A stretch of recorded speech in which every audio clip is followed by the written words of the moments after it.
কাযাব শব্দের আবিধানিক অর্থ নিক্ষেপ করা। শরীয়তের পরিভাষায় এর অর্থ হবে মুহসিন বা মুহসানা, তথা কোনো সৎ পুরুষ বা কোনো সতী নারীর প্রতি প্রত্যক্ষ বা পরোক্ষভাবে জিনার অপবাদ দেয়া। এরূপ অপবাদ দেয়া কবিরা গুনাহ। প্রত্যক্ষ অপবাদ যেমন কোনো ব্যক্তি অপর কোনো ব্যক্তির সন্তান বলে আখ্যায়িত করা। এরূপ অপবাদ আরোপকারী ব্যক্তিকে তার দাবির সমর্থনে অবশ্যই 4 জন প্রত্যক্ষ দোষী সাক্ষী উপস্থিত করতে হবে, অন্যথায় তাকে মিথ্যা অপবাদের দায়ে হদ্দে কাযাব হিসেবে 80টি বেতের আঘাত করতে হবে।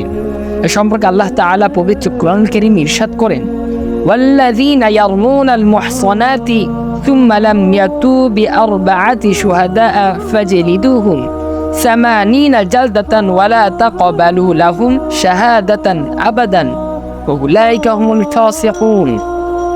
যারা সতী সাধবী নারীর প্রতি জিনার অপবাদ আরোপ করে, এরপর 4 জন সাক্ষী উপস্থিত করে না, তাদেরকে 80টি বেতের আঘাত করবে এবং কখনো তাদের সাক্ষ্য গ্রহণ করবে না, এবং তারাই তো ফাসিক।